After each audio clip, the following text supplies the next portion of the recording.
here, growing along the edge of my deck in an uncared for flower bed.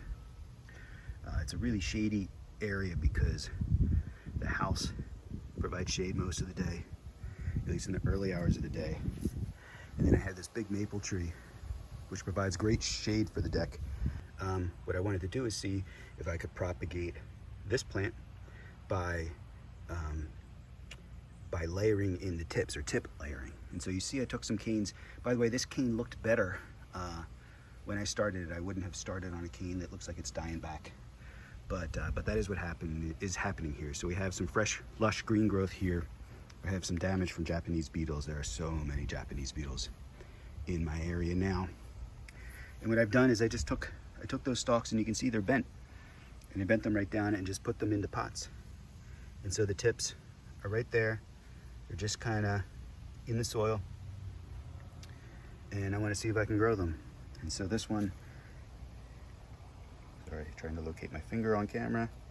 This one has lush green growth. These two has growth that's kind of dying out. This one's lush and green. So these right two, I have the most hope for. These two on the side, I might have backed the wrong horse here or picked the wrong branch, but we'll see what happens. But ultimately they're kind of growing, so we'll see.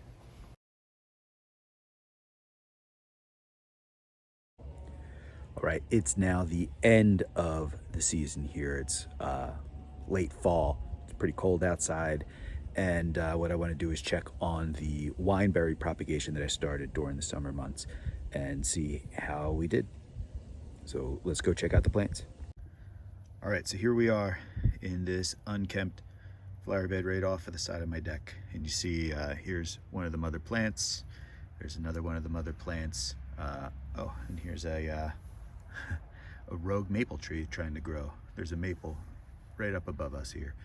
But what we have here, you can see this plant actually separated on its own. It snapped off, maybe because a squirrel knocked it over, maybe because of the wind, maybe the plant just separated on its own. I'm not exactly sure.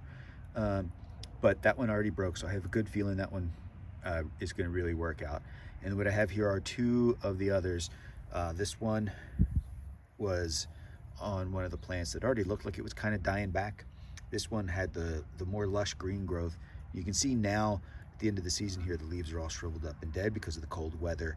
But what I'm going to do is cut the remaining two off from the mother plants, and we'll take them up to the deck and see if we have some root growth. So you see nothing super special here. Just going to come up, plant, and give it a cut. Come up the plant, and here I do have some more clear leaf nodes, so I'm just going to leave a couple there. And let's bring them up.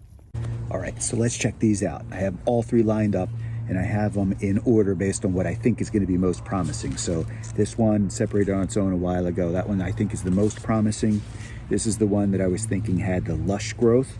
And this is the question mark one where I probably should have picked a different branch, but once I stuck it, I figured, well, in the name of science and YouTube videos, let's give it a shot. And so what I want to do now is take these plants, and I was just using reusing pots that I had before. So these are not actually a sponsor or anything like that. I was just reusing those. And now let's give it a chance. So the first thing I'm going to do is tug a little.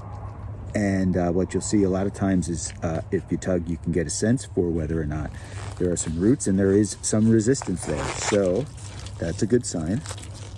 And now what I want to do is try to pop this plant out without totally destroying it. Oh, wow, look at those. Look at the roots all throughout. So you can see, it just crumbled. My soil mixture just crumbled. But you could see clearly there, roots throughout. So I think we've already proven it's relatively easy, super easy, to propagate wineberry by just putting the tip into some soil. So now I can take this over to a woodier section and propagate those over there and have some delicious wineberries. Let's take a look at the second one.